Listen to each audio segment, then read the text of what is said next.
പ്രിയമുള്ളവരെ, ഏവർക്കും academy പകൽക്കുറിയുടെ online ക്ലാസ്സുകളിലേക്ക് സ്വാഗതം.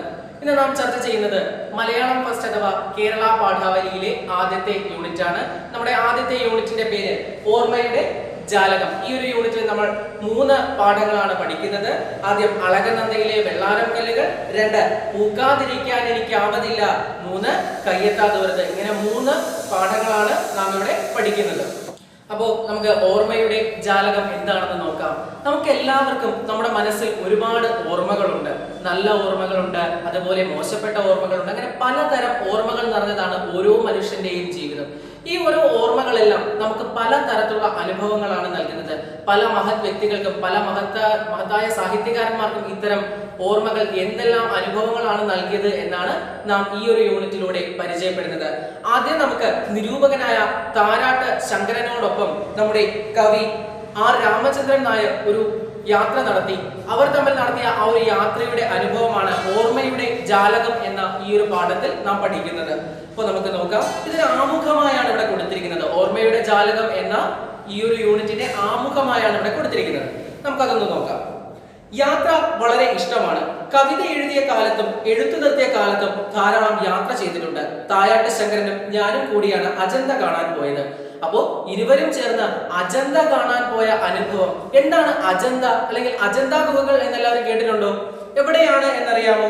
മഹാരാഷ്ട്രയിലെ ഔറംഗാബാദിൽ സ്ഥിതി ചെയ്യുന്ന ഒരു ഗുഹകളാണ് അജന്ത ഗുഹകൾ എന്ന് പറയുന്നത്. BC 2-ാം നൂറ്റാണ്ട് മുതൽ 7-ാം നൂറ്റാണ്ടിനും ഇടയിൽ നിർമ്മിക്കപ്പെട്ടു എന്ന് വിശ്വസിക്കപ്പെടുന്ന 30ഓളം ഗുഹകൾ അടങ്ങിയ ഒരു പ്രത്യേകമായ സ്ഥലമാണ് ഈ അജന്ത ഗുഹകൾ എന്ന് പറയുന്നത്. അവിടെ ഒരുപാട് ഗുഹാചിത്രങ്ങളുണ്ട്, ഗുഹാശില്പങ്ങളുണ്ട്, അങ്ങനെ പലതരം കാര്യങ്ങളുണ്ട്. അതിൽ തന്നെ 25ഓളം സന്യാസിമാർ താമസിച്ചിരുന്ന മഠങ്ങൾ ഉണ്ടായിരുന്നു, ക്രൈസ്തവ ദേവാലയങ്ങൾ ഉണ്ടായിരുന്നു എന്നൊക്കെയാണ് പറയുന്നത്. ഇതിൽ പിന്നീട് യുനെസ്കോ ലോക പൈതൃക പട്ടികയിൽ സ്ഥാനം കൊടുത്ത ഒന്നുകൂടിയാണ് അജന്ത ഗുഹകൾ എന്ന് പറയുന്നത്. അപ്പോൾ ഇങ്ങനെയുള്ള അജന്ത ഗുഹ കാണാൻ പോയ അനുഭവമാണ് ഇവിടെ പറഞ്ഞിട്ടുള്ളത്. നമുക്ക് നോക്കാം. ഗുഹയാണത്. ഭൂമിക്കടിയിൽ ഉണ്ടാക്കിയ ഗുഹയല്ല, പർവ്വതം തുറന്ന് വലിയ ഹാളാക്കിയിരിക്കുകയാണ്. അങ്ങനെ 26 ഗുഹകൾ. വിശാലമായ ഹാൾ തുറന്നിട്ടിരിക്കുന്നു. 2 ഭാഗത്തായി ഭിക്ഷുക്കൾക്ക് താമസിക്കാനുള്ള മുറികളുണ്ട്. അറ്റത്ത് ബുദ്ധന്റെ 6 അടി പൊക്കത്തിലുള്ള പൂർണ്ണകായ വിഗ്രഹമാണ്. അപ്പോ അതൊരു ഗുഹയാണ്. എന്താണ്? അതൊരു ഗുഹയാണ്. ഭൂമിക്കടിയിൽ ഉണ്ടാക്കിയ ഗുഹയല്ല, പർവ്വതം തുറന്നാണ് ഉണ്ടാക്കിയിരുന്നത്. അപ്പൊ ഭൂമിക്കടിയിൽ ഉണ്ടായ ഒരു ഗുഹയല്ല അത്. അതെങ്ങനെയാണ് ഉണ്ടാക്കിയിരിക്കുന്നത്? പർവ്വതം തുരന്നാണ് ഉണ്ടാക്കിയിരിക്കുന്നത്. 2 ഭാഗത്തായി ഭിക്ഷുക്കൾക്ക് താമസിക്കാനുള്ള മുറികളുണ്ട്. ഞാൻ നേരത്തെ പറഞ്ഞു ഒരുപാട് സന്യാസി മഠങ്ങൾ, 25ഓളം സന്യാസി മഠങ്ങൾ അതിന്റെ ഉള്ളിലുണ്ട് എന്ന് പറഞ്ഞു. അതാണ് ഇവിടെ പറഞ്ഞിരിക്കുന്നത്. 2 ഭാഗത്തായി ഭിക്ഷുക്കൾക്ക് താമസിക്കാനുള്ള മുറികളുണ്ട്. അറ്റത്ത് ബുദ്ധന്റെ 6 അടി പൊക്കത്തിലുള്ള പൂർണ്ണകായ വിഗ്രഹമാണ്. 4 മണി കഴിഞ്ഞാൽ സൂര്യപ്രകാശം വന്ന് ബുദ്ധ വിഗ്രഹത്തിന്റെ ചുണ്ടത്ത് തട്ടും.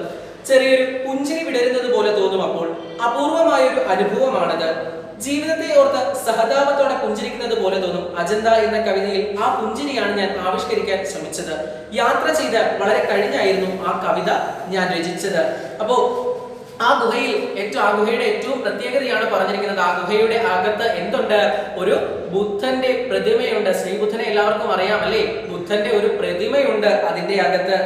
അതിൽ 4 മണി വൈകുന്നേരം 4 മണി കഴിഞ്ഞു കഴിഞ്ഞാൽ ആ ബുദ്ധന്റെ പ്രതിമയിലേക്ക് ഒരു സൂര്യപ്രകാശം അടിക്കും. അത് ബുദ്ധന്റെ ചുണ്ടത്ത് എത്തുമ്പോൾ ഒരു പുഞ്ചിരി തോന്നും. ആ പുഞ്ചിരിയുടെ അർത്ഥം എന്തായാണ് അദ്ദേഹത്തിന് തോന്നിയത്? ജീവിതത്തെ നോക്കി നിസ്സാരമായി പുഞ്ചിരിക്കുന്ന ഒന്നാണ് ആ ചിരി എന്ന് ആർക്ക് തോന്നുന്നു? നമ്മുടെ ആ രാമചന്ദ്രൻ നായർക്ക് തോന്നുന്നു. അപ്പോൾ നിരൂപകനായ തായാട്ടിനൊപ്പം അജന്ത ഗുഹ സന്ദർശിച്ച ആ രാമചന്ദ്രൻ നായരുടെ അനുഭവമാണ് നാം ഇവിടെ കണ്ടത്. എന്തായിരുന്നു ആ ഒരു യാത്രയുടെ അനുഭവം എന്ന് നമുക്കിവിടെ കാണാൻ പറ്റി. അല്ലെങ്കിൽ ഈ ഒരു പാരഗ്രാഫ്, ഈ ഒരു ആമുഖം വായിച്ചപ്പോൾ തന്നെ നമുക്ക് ആ ഗുഹ സന്ദർശിക്കുന്ന ഒരു ഫീൽ കിട്ടി, അല്ലെങ്കിൽ ഒരു അനുഭൂതി കിട്ടി. എന്താണ് അതിന്റെ കാരണം? അല്ലെങ്കിൽ ഇത്തരം അനുഭൂതിക്ക് നമ്മൾ മുമ്പ് ഒരു പേര് പറഞ്ഞു പഠിച്ചിരുന്നു. എന്തായിരുന്നു ആ പേര്? ഓർമ്മയുണ്ടോ ആർക്കെങ്കിലും? അതെ, വാഗ്മയ ചിത്രങ്ങൾ എന്ന് പറയും. വാക്കുകൾ കൊണ്ട് ചിത്രം വരയ്ക്കുന്നു. വാക്കുകൾ കൊണ്ട് വരച്ചിരിക്കുന്ന ആ ചിത്രം വായിക്കുമ്പോൾ തന്നെ നമ്മുടെ മനസ്സിലേക്ക് ഒരു പ്രത്യേകമായി ഒരു ചിത്രം തന്നെ കാണാൻ സാധിക്കുന്നു. അതിനെ നാം എന്തെന്ന് പറയുന്നു? വാഗ്മയ ചിത്രങ്ങൾ എന്ന് പറയുന്നു. ഇതുപോലെ ഒരു വാഗ്മയ ചിത്രമായാണ് ഇവിടെ കൊടുത്തിരിക്കുന്നത്. ഇതേ ആമുഖത്തിൽ ഒരു ചോദ്യം കൂടി കൊടുത്തിട്ടുണ്ട്. ആ ചോദ്യം എന്താണെന്ന് നോക്കാം. യാത്ര ചെയ്ത് വളരെ കഴിഞ്ഞായിരുന്നു ആ കവിത രചിച്ചത്. അജന്ത ഗുഹയിലെ ഏത് അനുഭവമാണ് അത്രയും നാൾ മനസ്സിൽ മായാതെ കിടന്നത്? എന്തുകൊണ്ടായിരിക്കാം? അല്ലെങ്കിൽ ഏത് അനുഭവമാണ് അദ്ദേഹത്തിന്റെ മനസ്സിൽ മായാതെ കിടന്നത്? ആ അനുഭവം ഏതായിരുന്നു എന്ന് നോക്കാം. ബുദ്ധന്റെ 6 അടി പൊക്കമുള്ള ഒരു വിഗ്രഹവും ആ വിഗ്രഹത്തിൽ സൂര്യപ്രകാശം വന്ന് തട്ടുന്നതും ആ പുഞ്ചിരി കണ്ടപ്പോൾ എന്തായി തോന്നി? ജീവിതത്തെ നോക്കി നിസ്സാരമായി പുഞ്ചിരിക്കുന്നതായി തോന്നി. അത് അദ്ദേഹത്തിന്റെ മനസ്സിൽ മായാതെ കിടന്നത് കൊണ്ടാണല്ലോ അദ്ദേഹം പിന്നീട് ഒരു കവിതയായി അദ്ദേഹം രചിച്ചത്. ഏത് കവിതയാണ് അദ്ദേഹം രചിച്ചത്? അജന്ത എന്ന കവിത. ഇതേ ആശയത്തിന്റെ അടിസ്ഥാനത്തിലായിരുന്നു ആര് രചിച്ചത്? കവി ആർ രാമചന്ദ്രൻ നായർ രചിച്ചത്. അപ്പോ നമുക്ക് ആദ്യത്തെ പാഠത്തിലേക്ക് പോകാം. ആദ്യത്തെ പാഠത്തിന്റെ പേര് അളകനന്ദയിലെ വെള്ളാരം കല്ലുകൾ. എല്ലാവർക്കും അറിയാം ശ്രീ രാജൻ കാക്കനാടൻ. ആരാണ് അദ്ദേഹം? നാം കഴിഞ്ഞ വർഷം പറഞ്ഞിട്ടുണ്ടായിരുന്നു. മലയാളത്തിലെ ഏറ്റവും പ്രശസ്തനായ ഒരു സഞ്ചാര സാഹിത്യകാരനായിരുന്നു ആര്? ശ്രീ രാജൻ കാക്കനാടൻ. അപ്പോ നമ്മൾ ഈ അളകനന്ദയിലെ വെള്ളാരം കല്ലുകൾ എന്ന് പറയുന്ന യാത്രാ വിവരണത്തെ നമുക്കൊന്ന് പരിചയപ്പെടാം. യാത്രാ വിവരണം എന്താണെന്ന് അറിയാം, അല്ലെങ്കിൽ സഞ്ചാര സാഹിത്യം എന്ന് പറഞ്ഞാൽ എന്താണ് എന്ന് നമുക്കറിയാം. നാം കഴിഞ്ഞ വർഷം നമ്മൾ പഠിച്ചിട്ടുണ്ടായിരുന്നു. SK പൊറ്റക്കാടിന്റെ ഒരു യാത്രാ വിവരണം നമ്മൾ കഴിഞ്ഞ വർഷം പഠിച്ചിട്ടുണ്ടായിരുന്നു. അപ്പോ എന്താണ് യാത്രാ വിവരണം എന്ന് പറഞ്ഞാൽ? നമുക്ക് എല്ലാവർക്കും യാത്ര ചെയ്യാൻ ഇഷ്ടമാണ്. പക്ഷേ എല്ലാ സ്ഥലങ്ങളും നമുക്ക് പോയി കാണാൻ സാധിക്കില്ല. അപ്പോൾ മറ്റ് പലരും പോയി കണ്ട യാത്രയുടെ അനുഭവങ്ങൾ മറ്റുള്ളവർക്ക് അറിയാൻ പാകത്തിൽ രേഖപ്പെടുത്തി വെക്കുന്നതിനെയാണ് നമ്മൾ എന്തെന്ന് പറയുന്നത്? യാത്രാ വിവരണങ്ങൾ അല്ലെങ്കിൽ സഞ്ചാര സാഹിത്യം എന്ന് പറയുന്നത്. ഒരു പ്രദേശം സന്ദർശിക്കുമ്പോൾ അവിടുത്തെ ചരിത്രപരമായ പ്രത്യേകതകൾ, അവിടുത്തെ സാംസ്കാരികമായ പ്രത്യേകതകൾ, അവിടുത്തെ ആളുകളുടെ ജീവിത രീതി, അവിടുത്തെ സാമ്പത്തിക സ്ഥിതി, ഇങ്ങനെ പല കാര്യങ്ങളെ കുറിച്ച് ബോധവാനായ ഒരു യാത്രികൻ അദ്ദേഹത്തിന്റെ അനുഭവം എഴുതി വെക്കുന്നതാണ് സഞ്ചാര സാഹിത്യം എന്ന് പറയുന്നത്.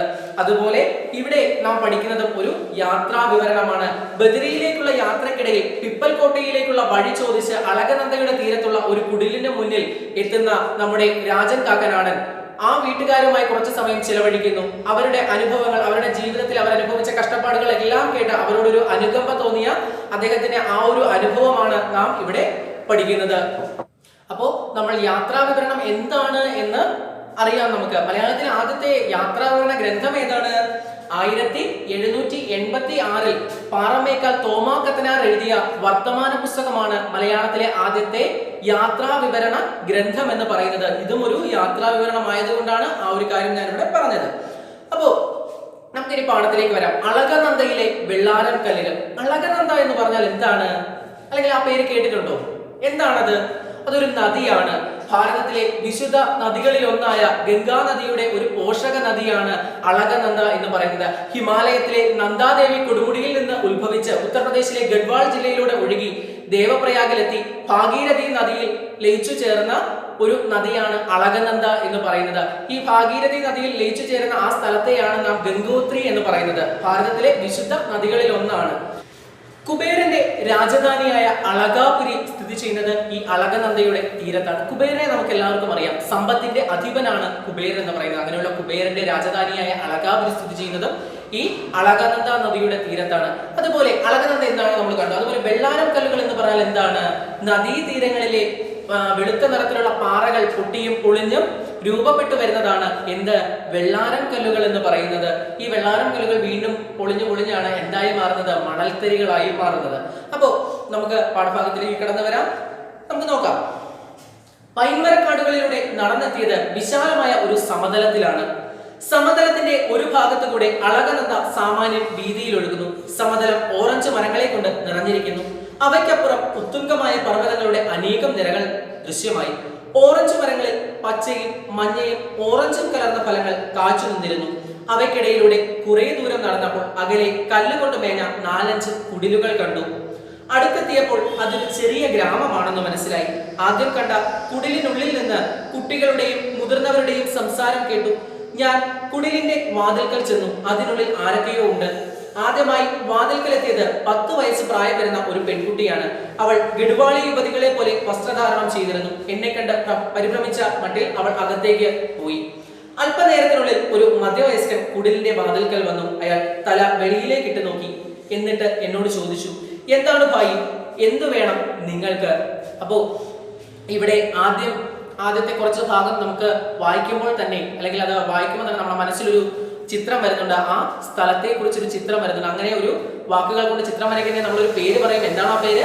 വാങ്മയ ചിത്രങ്ങൾ എന്ന് പറയുന്നു. അപ്പോൾ ആ ഒരു അളകനന്ദയുടെ തീരത്തെ കുറിച്ചുള്ള ഒരു വാഗ്മയ ചിത്രം നമുക്ക് അവിടെ കിട്ടുന്നു. എങ്ങനെയാണ് കിട്ടുന്നത്? പൈൻമരക്കാടുകളിലൂടെ നടന്നെത്തിയത് വിശാലമായ ഒരു സമതലത്തിലാണ്. അപ്പോ പൈൻമരക്കാടുകൾക്കിടയിലൂടെ നടന്നെത്തിയത് അദ്ദേഹം എവിടെയാണ്? ഒരു സമതല പ്രദേശത്താണ്. സമതലത്തിന്റെ ഒരു ഭാഗത്തു കൂടി അളകനന്ദ സാമാന്യം വീതിയിൽ ഒഴുകുന്നു. സമതലം ഓറഞ്ച് മരങ്ങളെ കൊണ്ട് നിറഞ്ഞിരുന്നു. അപ്പൊ അതിന്റെ തീരത്ത് എന്തുണ്ട്? നിറച്ച് ഓറഞ്ച് മരങ്ങളുണ്ട്. അവയ്ക്കപ്പുറം ഉത്തുംഗമായ പർവ്വതങ്ങളുടെ അനേകം നിരകൾ ദൃശ്യമായി. അപ്പോൾ ആ ഓറഞ്ച് മരങ്ങൾക്ക് അപ്പുറത്തായി എന്തുണ്ട്? ഉത്തുംഗമായി എന്തുണ്ട്? പർവ്വത നിരകളെ കാണാം. ഉത്തുംഗം എന്ന് പറഞ്ഞാൽ എന്താണ്? ഉയരത്തിലുള്ള അല്ലെ വലിയ പർവ്വതങ്ങളുടെ നീണ്ട നിരകൾ തന്നെ കാണാം. ഓറഞ്ച് മരങ്ങളിൽ പച്ചയും മഞ്ഞയും ഓറഞ്ചും കലർന്ന ഫലങ്ങൾ കായ്ച്ചു നിന്നിരുന്നു. അവയ്ക്കിടയിലൂടെ കുറെ ദൂരം നടന്നപ്പോൾ അകലെ കല്ലുകൊണ്ട് മേഞ്ഞ 4-5 കുടിലുകൾ കണ്ടു. അടുത്തെത്തിയപ്പോൾ അതൊരു ചെറിയ ഗ്രാമമാണെന്ന് മനസ്സിലായി. അപ്പോൾ അവിടെ നിന്നും നടന്ന് അദ്ദേഹം എവിടെ എത്തി? നേരത്തെ കണ്ട ഒരു വീടിന്റെ അടുത്തെത്തിയപ്പോൾ മനസ്സിലായി അതെന്താണ്? അതൊരു ഗ്രാമമാണ് എന്ന് അദ്ദേഹത്തിന് മനസ്സിലായി. ആദ്യം കണ്ട കുടിലിനുള്ളിൽ നിന്ന് കുട്ടികളുടെയും മുതിർന്നവരുടെയും സംസാരം കേട്ടു. ഞാൻ ആ കുടിലിന്റെ വാതിൽക്കൽ ചെന്നു. അതിനുള്ളിൽ ആരൊക്കെയോ ഉണ്ട്. ആദ്യമായി വാതിൽക്കൽ എത്തിയത് 10 വയസ്സ് പ്രായം വരുന്ന ഒരു പെൺകുട്ടിയാണ്. അപ്പോ അതിനുള്ളിൽ നിന്നും ആളുകളുടെ സംസാരം കേട്ടു. ആദ്യം ആ വീടിന് മുന്നിൽ എത്തിയത് ആരായിരുന്നു? ഒരു 10 വയസ്സ് പ്രായം തോന്നിക്കുന്ന ഒരു പെൺകുട്ടിയാണ്. അവൾ ഗിഡുവാളി യുവതികളെ പോലെ വസ്ത്രധാരണം ചെയ്തിരുന്നു. അതായത് പാരമ്പര്യമായ രീതിയിൽ വസ്ത്രധാരണം നടത്തിയിരുന്ന ഒരു കുട്ടിയായിരുന്നു അത്. എന്നെ കണ്ട് പരിഭ്രമിച്ച മടിൽ അവൾ അകത്തേക്ക് പോയി. 10 വയസ്സുള്ള കുട്ടിയാണ്. അപ്പോൾ പരിചിതനല്ലാത്ത ഒരു വ്യക്തി അവിടേക്ക് കടന്നു വന്നപ്പോൾ അവൾ എന്ത് ചെയ്തു? ആദ്യമേ തന്നെ ഓടി അകത്തേക്ക് പോയി. അല്പനേരത്തിനുള്ളിൽ ഒരു മധ്യവയസ്കൻ കുടിലിന്റെ വാതിൽക്കൽ വന്നു. അയാൾ തല വെളിയിലേക്കിട്ട് നോക്കി എന്നോട് ചോദിച്ചു, എന്താണ് ഭായി, എന്ത് വേണം നിങ്ങൾക്ക്? അപ്പോ ആ കുട്ടി അകത്തേക്ക് പോയി. അല്പസമയത്തിനുള്ളിൽ തന്നെ മധ്യവയസ്കനായ ഒരാൾ ആ ഡോറിലൂടെ പുറത്തേക്ക് വന്നു. അദ്ദേഹം ചോദിച്ചു, എന്താണ് ഭായി, എന്താണ് സഹോദര, എന്ത് വേണം നിങ്ങൾക്ക്? അപ്പോ നമ്മുടെ യാത്രികൻ പറഞ്ഞു, പിപ്പൽ കോട്ടയിലേക്ക് എത്ര ദൂരമുണ്ട്? ഞാൻ ചോദിച്ചു. അപ്പോൾ നമ്മുടെ യാത്രികൻ എന്താണ് പറഞ്ഞത്? മറുപടി എന്താണ് പറഞ്ഞത്? പിപ്പൽ കോട്ടയിലേക്ക് ഇവിടെ നിന്ന് എത്ര ദൂരമുണ്ട്? അയാൾ വെളിയിലേക്ക് ഇറങ്ങി വന്നു. അകലേക്ക് കൈ ചൂണ്ടിക്കൊണ്ട് പറഞ്ഞു, അതാ അവിടെ ഒരു പാലമുണ്ട്. അത് കയറി ഇറങ്ങിയാൽ ഒരു കയറ്റം കാണാം. ആ കയറ്റം കയറിയാൽ നിങ്ങൾ പിപ്പൽ കോട്ടയിലേക്കുള്ള മോട്ടോർ റോഡിലെത്തും. നിങ്ങൾ എവിടേക്കാണ്? അയാൾ തുടർന്ന് ചോദിച്ചു. അപ്പോൾ പറഞ്ഞു, നിങ്ങൾ ഇനി എങ്ങോട്ടേക്കാണ് പോകുന്നത്? വഴി കാണിച്ചു കൊടുത്തതിന് ശേഷം ആ വീട്ടിലെ ഉടമസ്ഥൻ, ആ മധ്യവയസ്കനായി ഇറങ്ങി വന്ന ആ വ്യക്തി ചോദിച്ചു, നിങ്ങൾ എവിടേക്കാണ് പോകുന്നത്? ഞാൻ ബദരിയിലേക്കാണ് പോകുന്നത് എന്ന് പറഞ്ഞപ്പോൾ എവിടെ നിന്നാണ് വരുന്നത്? അയാൾ ചോദിച്ചു. അപ്പോ നിങ്ങൾ എവിടേക്കാണ് പോകുന്നത് എന്ന് ചോദിച്ചപ്പോൾ നമ്മുടെ യാത്രികന്റെ ലക്ഷ്യസ്ഥാനം ഏതാണ്? ബദ്രീനാഥിലേക്കാണ്. ബദ്രീനാഥ് എന്ന് പറഞ്ഞാൽ എവിടെയാണെന്ന് അറിയാമോ? ആർക്കെങ്കിലും അറിയാമോ? മധ്യപ്രദേശിലെ ഒരു പ്രശസ്തമായ ക്ഷേത്രമാണ് ബദ്രീനാഥ് എന്ന് പറയുന്നത്. പ്രതികൂലമായ കാലാവസ്ഥ കാരണം വർഷത്തിൽ 6 മാസം മാത്രം തുറന്ന് പ്രവർത്തിക്കുന്ന ഒരു ക്ഷേത്രമാണ് ബദ്രീനാഥ് എന്ന് പറയുന്നത്. 6 മാസം ഈ ക്ഷേത്രം മഞ്ഞ് മൂടിക്കിടക്കും. അപ്പോൾ അങ്ങനെയുള്ള ഈ ബദ്രീനാഥിലേക്കാണ് താൻ പോകുന്നത് എന്ന് പറഞ്ഞപ്പോൾ ആ വീട്ടുടമസ്ഥൻ ചോദിച്ചു, നിങ്ങൾ എവിടെ നിന്നാണ് വരുന്നത്? ദില്ലിയിൽ നിന്ന്. ഞാൻ പറഞ്ഞു. ദില്ലി എന്ന് കേട്ടപ്പോൾ അയാളുടെ ഔത്സുക്യം വർദ്ധിച്ചു. അപ്പോ നമ്മുടെ യാത്രികൻ പറഞ്ഞു, ഞാൻ ദില്ലിയിൽ നിന്നാണ് വരുന്നത്. അത് കേട്ടപ്പോൾ ആ വീട്ടുടമസ്ഥന് ഔത്സുക്യം വർദ്ധിച്ചു. എന്താണ് ഔത്സുക്യം വർദ്ധിക്കുക എന്ന് പറഞ്ഞു കഴിഞ്ഞാൽ ആകാംക്ഷ വർദ്ധിച്ചു. ദില്ലിയിലോ? ദില്ലിയിൽ ഏത് ഡിപ്പാർട്ട്മെന്റിലാണ്? ദില്ലിയിൽ എവിടെയാണ് എന്നൊക്കെ അയാൾ തിരക്കി. അപ്പോ ദില്ലിയിൽ നിന്നാണ് വന്നത് എന്ന് പറഞ്ഞപ്പോഴേ അയാളുടെ ആകാംക്ഷ വർദ്ധിച്ചിരുന്നു. ഉടനെ തന്നെ അയാൾ ചോദിച്ചു, ദില്ലിയിലാണോ? ദില്ലിയിൽ നിങ്ങൾ ഏത് ഡിപ്പാർട്ട്മെന്റിലാണ്? ദില്ലിയിൽ എവിടെയാണ് എന്നൊക്കെ അയാൾ തിരക്കി. ഞാനൊരു പ്രൈവറ്റ് കമ്പനിയിലാണെന്നും താമസം കരോൾ ബാഗിലാണെന്നും പറഞ്ഞപ്പോൾ അയാൾ പറഞ്ഞു. അപ്പോ നമ്മുടെ യാത്രികൻ പറഞ്ഞു, ഞാനൊരു പ്രൈവറ്റ് കമ്പനിയിലാണ് വർക്ക് ചെയ്യുന്നത്, ഞാൻ താമസിക്കുന്നത് കരോൾ ബാഗിലാണ് എന്നൊക്കെ നമ്മുടെ യാത്രികൻ പറഞ്ഞു. ബാബു, നിങ്ങൾ ഒരു നിമിഷം നിൽക്കണം, ഞാൻ ഇതാ വരുന്നു. അപ്പോ ആ വീട്ടുടമസ്ഥൻ പറഞ്ഞു, ബാബു, അപ്പോ അവിടെ വെച്ചൊരു ആത്മബന്ധം ഉടലെടുക്കുകയാണ്. ബാബു, നിങ്ങൾ കുറച്ചു നേരം നിൽക്കണം, ഞാൻ ഇതാ വരുന്നു. ഇത്രയും പറഞ്ഞ് അയാൾ ധൃതിയിൽ ഉള്ളിലേക്ക് കയറിപ്പോയി. അയാൾ തിരികെ വന്നത് അകത്ത് നിന്ന് ഒരു ബെഞ്ച് എടുത്തുകൊണ്ടാണ്. അപ്പോ അകത്തേക്ക് കയറിപ്പോയത് എന്തിനായിരുന്നു? ഒരു ബെഞ്ച് എടുത്തുകൊണ്ട് വരാൻ വേണ്ടിയിട്ടാണ്. ഈ യാത്രികനെ അല്ലെങ്കിൽ അവിടെ വന്ന് വഴി ചോദിച്ച ആളിനെ ഇരിക്കാൻ പറയാൻ വേണ്ടിയിട്ട് എന്ത് ബെഞ്ച് എടുക്കാൻ വേണ്ടിയാണ് അയാൾ അകത്തേക്ക് പോയത്. ബാബു ഇരിക്കണം, എനിക്കൊരു കാര്യം പറയാനുണ്ട്. അപ്പോ ആ വീട്ടുടമസ്ഥൻ പറഞ്ഞു, നിങ്ങൾ ഇരിക്കണം, എനിക്ക് നിങ്ങളോട് ഒരു കാര്യം പറയാനുണ്ട്. ദില്ലിയിൽ നിന്ന് വന്നു എന്ന് പറഞ്ഞപ്പോൾ തന്നെ എന്ത് വന്നു? ആ മനുഷ്യനുമായി ഒരു ആത്മബന്ധം ആർക്ക് വന്നു? ഈ വീട്ടുടമസ്ഥന് വന്നു. അതുകൊണ്ട് തന്നെയാണ് ആ വഴി ചോദിച്ചു വന്ന വ്യക്തിയെ ഇരിക്കാൻ വേണ്ടി ബെഞ്ച് എടുത്തുകൊണ്ട് വന്നതും അയാളോട് ഒരു കാര്യം ചോദിക്കാനുണ്ട്, നിങ്ങൾ ഇരിക്കൂ എന്ന് പറഞ്ഞതും. അയാൾ വീണ്ടും അകത്തേക്ക് പോയി. തെല്ലിടം കഴിഞ്ഞ് തിരിച്ചു വന്നപ്പോൾ അയാളുടെ പക്കൽ ഒരു കത്തുണ്ടായിരുന്നു. അയാൾ അതിന്റെ കയ്യിൽ തന്നിട്ട് പറഞ്ഞു, ബാബു, ഇതിൽ എഴുതിയിരിക്കുന്ന അഡ്രസ് നോക്കൂ, എന്റെ മകന്റെ കത്താണിത്. തെളിച്ചം കുറഞ്ഞ ബാൾപെൻ കൊണ്ട് വടിവില്ലാത്ത ഹിന്ദിയിൽ എഴുതിയിരിക്കുന്ന ഒരു കത്ത്. അതിന്റെ താഴെ വലുതായി വിക്രം സിംഗ് എന്ന് അതോടൊപ്പം ഡൽഹിയിലെ ഒരു മേൽവിലാസവും എഴുതിയിരിക്കുന്നു. അയാൾ തുടർന്നു, അപ്പോ നിങ്ങളോട് എനിക്ക് മറ്റൊരു കാര്യം കൂടി പറയാനുണ്ട് എന്ന് പറഞ്ഞ് അകത്തേക്ക് കയറിപ്പോയി തിരിച്ചു വന്ന ആ വീട്ടുടമസ്ഥന്റെ കയ്യിൽ എന്തുണ്ടായിരുന്നു? ഒരു കത്തുണ്ടായിരുന്നു. ആ കത്ത് നമ്മുടെ യാത്രികന്റെ കയ്യിൽ കൊടുത്തിട്ട് പറഞ്ഞു, ഇതെന്റെ മകന്റെ കത്താണ് ബാബു, ഇതിൽ എഴുതിയിരിക്കുന്ന അഡ്രസ് നോക്കൂ, എന്റെ മകന്റെ കത്താണിത്.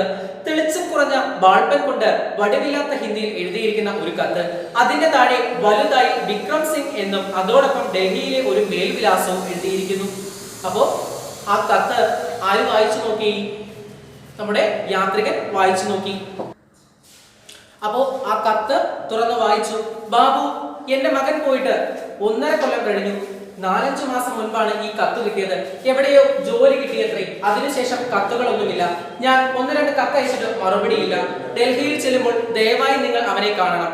അവൻ സുഖമായിട്ടിരിക്കുകയാണോ എന്ന് അറിയണം. അപ്പോ ഇവിടെ എന്താണ്? തന്റെ മകനെ ഡൽഹിയിലേക്ക് 4-5 മാസം മുൻപ് ആ പിതാവ് ജോലിക്ക് വേണ്ടിയിട്ട് വിട്ടിരിക്കുകയാണ്. എന്തുകൊണ്ടായിരിക്കാം ആ ഒരു പയ്യനെ ജോലിക്ക് വിട്ടത്? അവിടുത്തെ ദാരിദ്ര്യമാണ് അതിന്റെ കാരണം. ബാലവേലയ്ക്ക് വേണ്ടി കുട്ടിയെ വിടുന്നുണ്ടെങ്കിൽ അതിന്റെ ദാരിദ്ര്യമാണ് നമുക്ക് അവിടെ മനസ്സിലാക്കാൻ കഴിയുന്നത്. അതുപോലെ അറിവിനല്ല അവരവിടെ പ്രാധാന്യം. പഠിക്കേണ്ട പ്രായത്തിൽ ആ കുട്ടിയെ ജോലിക്ക് വിടുന്നുണ്ടെങ്കിൽ അവർക്ക് അത്രത്തോളം അറിവില്ലായ്മയാണ്. അതുപോലെ അവർ അറിവിനല്ല, അവർ അന്നത്തിന് പ്രാധാന്യം നൽകി ആ കുട്ടിയെ ജോലിക്ക് വേണ്ടി മറ്റൊരു ദൂരനാട്ടിലേക്ക് വിടുന്നുണ്ടെങ്കിൽ എന്തായിരിക്കും? അത്രയ്ക്ക് വലിയ ദാരിദ്ര്യം, അത്രയ്ക്ക് വലിയ കഷ്ടപ്പാടാണ് അവിടെ ഉള്ളത്.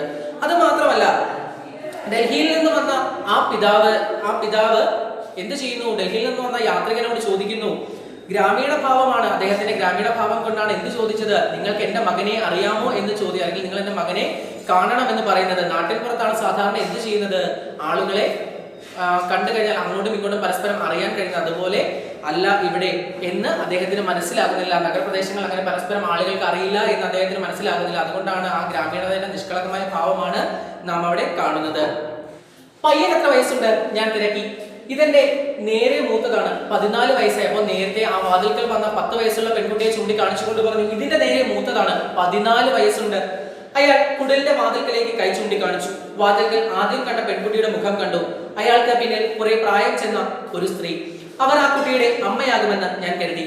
അനേകം നാഴികകൾക്കപ്പുറത്ത് മഹാനഗരത്തിൽ അനാഗത മശ്രുവായ ഒരു ബാലൻ. അയാളുടെ ഉത്കണ്ഠ സ്വാഭാവികം മാത്രമാണെന്ന് മനസ്സിലാക്കാൻ എനിക്ക് വിഷമമുണ്ടായില്ല. ഒരകന്ന ബന്ധുവിന്റെ കൂടെയാണ് അവനെ അയച്ചിരിക്കുന്നത് എന്ന് അയാൾ പറഞ്ഞു. മകളുടെ വിവാഹപ്രായമാകുമ്പോഴേക്കും എന്തെങ്കിലും കരുതിയിരിക്കണം. ചെറുക്കൻ എവിടെ നിന്നാൽ വിശേഷമൊന്നുമില്ല. അപ്പോ എന്താണ് അവിടുത്തെ അവസ്ഥയാണ് പറയുന്നത്. ആ കുടുംബത്തിലെ ദാരിദ്ര്യം ഞാൻ നേരത്തെ പറഞ്ഞു. അവിടുത്തെ ബാലവേലയ്ക്ക് വേണ്ടി കുട്ടിയെ പറഞ്ഞു വിടുന്നുണ്ടെങ്കിൽ ആ കുടുംബത്തിലെ ദാരിദ്ര്യം എത്രത്തോളം വലുതാണ്. അവര് വിദ്യാഭ്യാസം നടത്തേണ്ട, അല്ലെങ്കിൽ വിദ്യാഭ്യാസം കിട്ടേണ്ട പ്രായത്തിൽ ആ കുട്ടിക്ക് അത് കിട്ടുന്നില്ല. അവനെ എന്തിനു വേണ്ടിയിട്ട് അയക്കുന്നു? ജോലി ചെയ്യുന്നതിന് വേണ്ടിയിട്ട് അയക്കുന്നു. ഒരു പിതാവിന്റെ പ്രതീക്ഷയാണ്. അവൻ അവിടെ പോയി കഷ്ടപ്പെട്ട് ജോലി ചെയ്ത് കഴിഞ്ഞാൽ എന്റെ കുടുംബം നല്ല രീതിയിൽ മുന്നോട്ട് പോകും, ആ കുടുംബത്തിന്റെ സാമ്പത്തിക ഭദ്രത ഉറപ്പാക്കാൻ കഴിയും എന്നൊക്കെ ആ പിതാവിന്റെ പ്രതീക്ഷ ആ ഒരു 14 വയസ്സുള്ള മകനിൽ മാത്രമാണ്. സേട്ടിന്റെ ഈ ഓറഞ്ച് തോട്ടങ്ങൾ നോക്കി നിന്നാൽ കഷ്ടിച്ച് 2 നേരം ഉണക്ക റൊട്ടി തിന്നാം, അല്ലാതെ ഒരു പ്രയോജനവുമില്ല. അളകനന്ദയുടെ ഇങ്ങേക്കരയിൽ ആ വിസ്താരമുള്ള സമതലത്തിലൂടെ ഓറഞ്ച് തോട്ടങ്ങൾ മുഴുവനും ശ്രീനഗറിലുള്ള മോഹൻലാൽ ഗൗർ എന്നൊരു ജമീന്ദാരുടെ വകയാണ് അയാൾ പറഞ്ഞു. അപ്പൊ പറഞ്ഞു, എന്താണ് ഈ കാണുന്ന ഓറഞ്ച് തോട്ടങ്ങൾ നോക്കി നിന്നാൽ അവരൊന്നും കിട്ടുകയില്ല, സാമ്പത്തികമായി അവർക്ക് മെച്ചമൊന്നുമില്ല. ഒരു ദിവസം 2 നേരം കഷ്ടപ്പെട്ട് ഉണക്ക റൊട്ടി കഴിക്കാൻ വേണ്ടി മാത്രമുള്ള തുക മാത്രമേ അതിൽ നിന്ന് കിട്ടൂ. വിളവെടുക്കാറാകുമ്പോൾ ജമീന്ദാരുടെ കണക്കപ്പള്ളിയും കൂലിക്കാരും വന്ന് ഉള്ളതെല്ലാം പറിച്ചു കൊണ്ടുപോകും. അതുകൂടാതെ 20,000-ലധികം ചെമ്മരി ആളുകളുമുണ്ട്. തന്റെ പൂർവികരും അതേ ജമീന്ദാർ കുടുംബത്തിലെ ആശ്രിതരായിരുന്നു എന്ന് അയാൾ പറഞ്ഞു. ആ മേൽപ്പറഞ്ഞ ജമീന്ദാർ കുടുംബത്തിന്റേതാണ്. ആ ഗ്രാമത്തിൽ പാർക്കുന്നവരെല്ലാം ജമീന്ദാരുടെ കുടിയാന്മാരാണെന്നും അയാളുടെ സംസാരത്തിൽ നിന്നും മനസ്സിലായി. ഇതിനിടയിൽ അയാളുടെ ഭാര്യ ഒരു അലൂമിനിയം ടംബ്ലറിൽ ആവി പറക്കുന്ന ചായ കൊണ്ടുവന്നു വെച്ചു. അയാൾ പറഞ്ഞു, ബാബു, ഞങ്ങൾ സാധുക്കളാണ്, ക്ഷമിക്കണം, ചായക്ക് പാലില്ല. അപ്പോ അവിടെ നമുക്ക് മനസ്സിലായി എന്താണ് അവിടുത്തെ ദാരിദ്ര്യം എന്താണ് എന്ന് നമുക്ക് നേരത്തെ തന്നെ മനസ്സിലായി. അതുകൊണ്ടാണ് ആ കുട്ടിയെ പോലും ജോലിക്ക് വിട്ടത്. അതുപോലെ അവിടെ ഇപ്പോഴും ജന്മി കുടിയാൻ സമ്പ്രദായം ഇപ്പോഴും നിലനിൽക്കുന്നുണ്ട്. അതുകൊണ്ടാണ് ഇപ്പോഴും ജന്മിയുടെ തോട്ടത്തിൽ കാമൽ നിന്നിട്ടും അതിന് അർഹമായ കൂലി പോലും അവർക്ക് കിട്ടാതെ വരുന്നത്. ജന്മിക്ക് കൃത്യമായി പൈസ കിട്ടുന്നുണ്ട്, പക്ഷേ തൊഴിലാളിക്ക് ആ ഒരു വേതനം, ആ ഒരു പൈസ അവർക്ക് കിട്ടുന്നില്ല. അതിഥിയെ വേണ്ട വിധം സൽക്കരിക്കാൻ ആ കുടുംബം ശ്രമിക്കുന്നുണ്ട്. അതുകൊണ്ടാണ് എന്ത് പറഞ്ഞത്, ഞങ്ങൾ സാധുക്കളാണ്, നിങ്ങൾ ഈ ആവി പറക്കുന്ന ചായ തൽക്കാലം കുടിക്കുക, പാലില്ല എങ്കിലും നിങ്ങൾ ഈ കട്ടൻ ചായ നിങ്ങൾ കുടിക്കുക എന്ന് പറഞ്ഞത്. അപ്പോ നമ്മൾ ഇത്രയും നേരം ആ യാത്രികനോട് ആ വീട്ടിലെ അവസ്ഥ യാത്രികൻ മനസ്സിലാക്കിയ കാര്യങ്ങളായിരുന്നു നമ്മൾ ഇത്രയും നേരം ഇവിടെ കണ്ടത്. അപ്പോ നമുക്ക് ഈ പാഠഭാഗത്തിലെ 1-2 ചോദ്യങ്ങൾക്ക് കൂടി ഇവിടെ നിന്നും ഉത്തരം കണ്ടെത്താൻ ശ്രമിച്ചു നോക്കാം. ഈ യാത്രികൻ എത്തിച്ചേർന്ന സ്ഥലം അല്ലെങ്കിൽ ആ ഗ്രാമം ഹിമാലയത്തിലാണ് എന്ന് നമുക്ക് മനസ്സിലാക്കാൻ കഴിഞ്ഞത് എങ്ങനെയാണ് എന്നൊരു ചോദ്യമുണ്ട്. അവിടെ പേജ് നമ്പർ 12 ആദ്യത്തെ ചോദ്യമാണത്. അതിന്റെ ഉത്തരം എന്താണ്? അവിടെ നമുക്ക് ആദ്യമേ തന്നെ ഒരു വാഗ്മയ ചിത്രം എന്ന് ഞാൻ പറഞ്ഞിരുന്നു. ആ വാഗ്മയ ചിത്രത്തിൽ നിന്ന് നമുക്ക് മനസ്സിലാക്കാൻ കഴിഞ്ഞു എന്താണ് അളകനന്ദയുടെ തീരം, കാര്യങ്ങളെല്ലാം അവിടുത്തെ ഓറഞ്ച് തോട്ടങ്ങൾ, പൈൻമരക്കാടുകൾ, കാര്യങ്ങളെല്ലാം പറഞ്ഞിരുന്നു. അതിൽ നിന്ന് നമുക്ക് ഹിമാലയത്തിന്റെ അല്ലെങ്കിൽ ഹിമാലയത്തിലേക്കാണ് നിങ്ങൾ ആ യാത്രികൻ എത്തിയത് എന്ന കാര്യം നമുക്ക് മനസ്സിലാക്കാൻ സാധിക്കുന്നു. അടുത്ത ചോദ്യം നോക്കാം. വീട്ടുകാർക്ക് അപരിചിതനായ യാത്രികൻ പിന്നീട് പരിചിതനായി മാറിയത് എങ്ങനെ എന്ന് ഒരു ചോദ്യമുണ്ട്. വഴി ചോദിച്ച് അളകനന്ദയുടെ തീരത്തുള്ള ആ വീട്ടിലെത്തിയ യാത്രികനെ എന്ത് ചെയ്യുന്നു? ഡൽഹിയിൽ നിന്നാണ് വന്നത് എന്ന് പറഞ്ഞപ്പോൾ ആ വീട്ടുകാർക്ക് അദ്ദേഹത്തോട് ഒരു ആത്മബന്ധമുണ്ട്. 14 വയസ്സുള്ള തന്റെ മകനെ അവിടേക്ക് ജോലിക്കായി പറഞ്ഞു വിട്ടതാണ്. ആ മകനെ കുറിച്ചുള്ള അറിയാനുള്ള ആഗ്രഹം, അതുകൊണ്ട് തന്നെയാണ് അവർക്ക് ആ മനുഷ്യനോട്, ഡൽഹിയിൽ നിന്ന് വന്ന ആ മനുഷ്യനോട് ഇത്രത്തോളം താല്പര്യം തോന്നിയത്. ആ ഒരു ബന്ധമാണ് ഇരുവരും തമ്മിൽ പരിചയമുള്ളവരാക്കി തീർത്തത്. അതുപോലെ അടുത്ത ചോദ്യം നോക്കാം. മകനെ ദൂരെ ദില്ലി മഹാനഗരത്തിലേക്ക് അയക്കുവാൻ ഗ്രാമീണനായ അച്ഛൻ മനസ്സിൽ കണ്ടത് എന്തെല്ലാമായിരിക്കും? നമ്മൾ പറഞ്ഞ കുടുംബത്തിന് ദാരിദ്ര്യമായ അവസ്ഥകൾ കാരണമാണ് ആ കുട്ടിയെ ഇത്രയും ദൂരെ ജോലിക്ക് വേണ്ടിയിട്ട് വിടുന്നത്. അതുപോലെ തന്റെ കുടുംബം സാമ്പത്തികമായി മുന്നേറും എന്ന പ്രതീക്ഷ ഉള്ളത് കൊണ്ടാണ് ആ പിതാവ് എന്ത് ചെയ്തത്? തന്റെ മകനെ ഇത്ര ദൂരേക്ക് ജോലിക്ക് വിട്ടത്. അപ്പോൾ ഈ 3 ചോദ്യങ്ങളുടെയും ഉത്തരം നിങ്ങളൊന്ന് എഴുതാൻ ശ്രമിച്ചു നോക്കുക. എഴുതിയ ശേഷം പറഞ്ഞിട്ടുള്ള വാട്സ്ആപ്പ് നമ്പറിലേക്ക് അതിന്റെ ഉത്തരം സെൻഡ് ചെയ്ത് കൊടുക്കുക. ബാക്കി നമുക്ക് അടുത്ത ക്ലാസ്സിൽ ചെക്ക് ചെയ്യാം.